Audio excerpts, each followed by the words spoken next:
You've got 24 hours to tear that fence down, or I will. That's what he said, standing 3 inches over my property line, chest puffed out like a rent-a-cop trying to impress a crowd. His badge glinted in the sunlight just enough to look official until you got close and saw it was plastic. I didn't flinch. I leaned against the very fence he despised, took a slow sip of iced tea, and said, "You sure you want to threaten a federal land agent, pal?" His eyes widened like I'd turned into a grizzly bear mid-sentence. But let me rewind, because how we got here is as absurd as it is satisfying.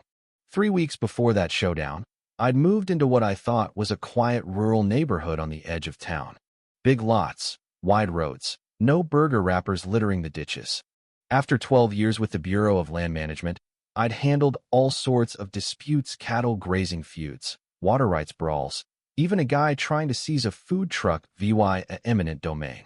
Nothing prepared me for the madness waiting in my own front yard.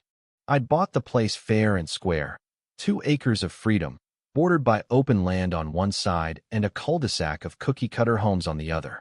No HOA, no strange rules, just a clean title and peace of mind. The fence I put up was simple wooden, nothing fancy, just to keep my dog, Max, from chasing deer or delivery vans. I checked county records, marked the survey lines myself, and made sure every post stayed on my land. So you can imagine my shock when, less than 48 hours after hammering in the last nail, a stranger showed up at my door in khakis, sunglasses, and what I'd later learn was a fake badge. He didn't introduce himself.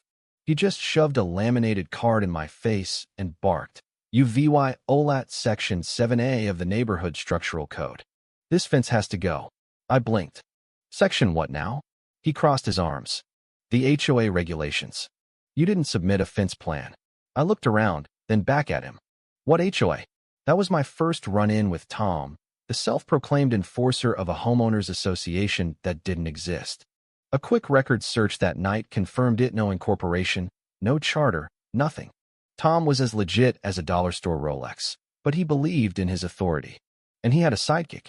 Enter Linda. She was the type who thought she was the neighborhood's guardian angel. You could smell the sanctimony on her breath. She introduced herself by saying she'd assumed I was renting since my lawn wasn't landscaped yet. Her yard was a floral explosion: rose bushes, gnomes at every turn, and a live, laugh, love sign that made my skin crawl. The next morning, she was at my fence with Tom, arms crossed, lips tight. "Just so you know, we all agreed years ago that fences ruin the aesthetic," she said, waving her hand like she was presenting a masterpiece.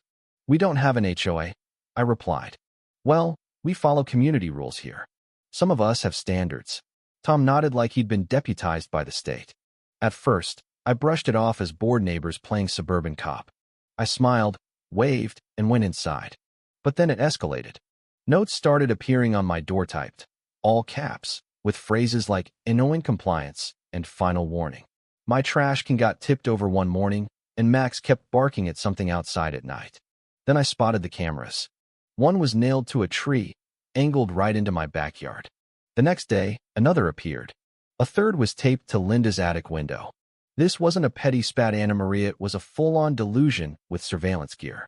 I didn't push back hard at first. In my job, you learn to let people like this trip over their own nonsense. I started documenting everything: dates, times, videos, even the fake citations Tom left. I knew it'd come in handy. My buddies at the Bureau had a saying: "Don't argue with crazy, just wait till it's loud enough to report."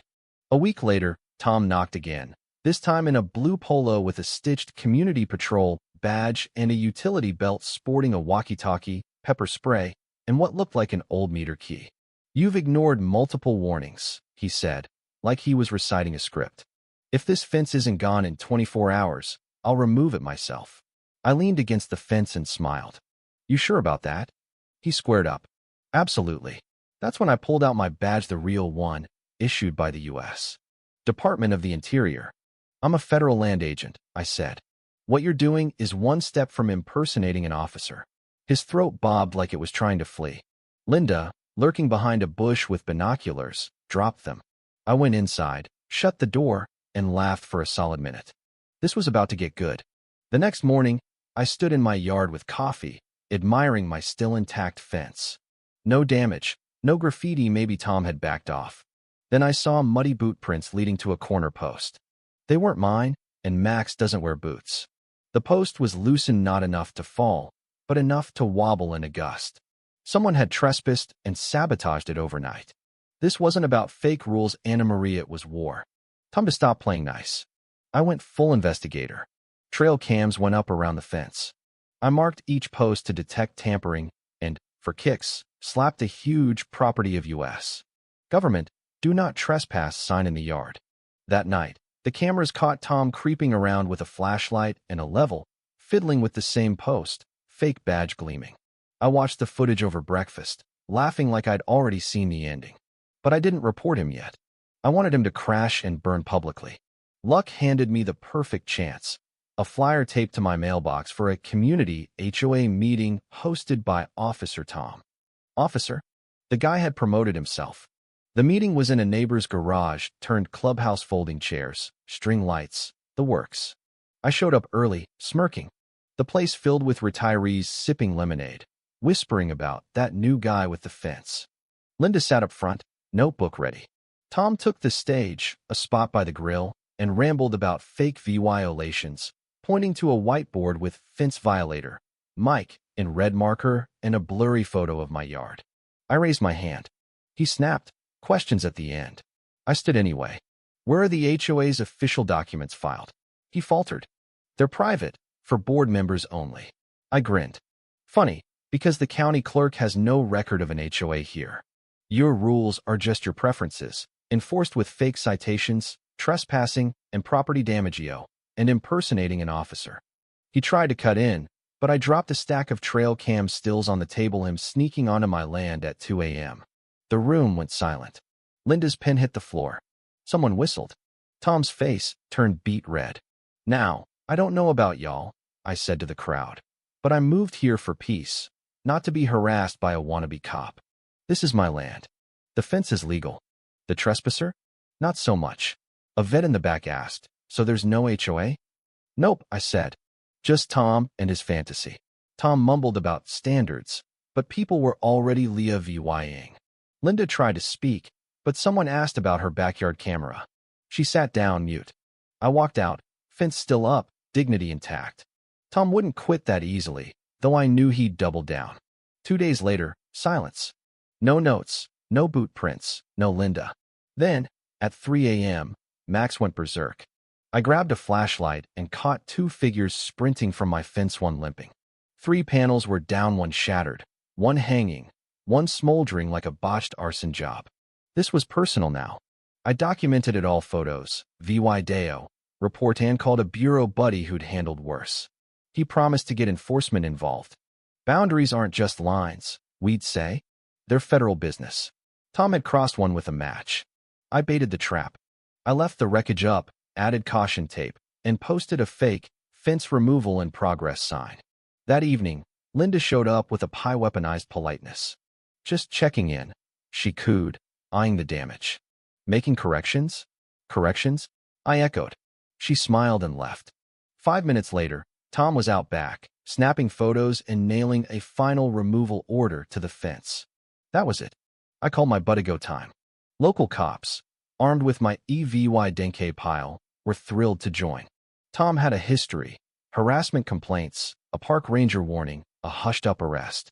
This wasn't his first rodeo. Saturday, I hammered new posts in daylight, toolbox out. Tom stormed up. You were warned. I'm Remo VYing this myself. I signaled, and a black SUV rolled in. 2 agents stepped out, badges flashing. I'm a federal land agent, I said. You just trespassed on documented federal land. That's impersonation, harassment, and destruction. He blabbered about misunderstandings, but they cuffed him. Linda watched from her porch, stunned. As they drove off, he snarled, You don't know who I work for. I chuckled. Neither do you. The neighborhood exhaled. At an impromptu barbecue, folks laughed about Tom's antics. Linda slunk in with green jello, silent. I played a montage of Tom's trespassing, crowd roared. She bolted. Later, she admitted, I thought he was helping. You egged him on, I said. She had no reply. Weeks later, a letter Aravedno return address, just a blurry photo of Tom in a suit, with someone else, outside a federal-looking building. You only saw part of the story, it read. Was he a fraude or something more? My buddy found nothing concrete. Maybe it was bluster. Maybe not. Either way, my fence stands stronger than ever. So do I.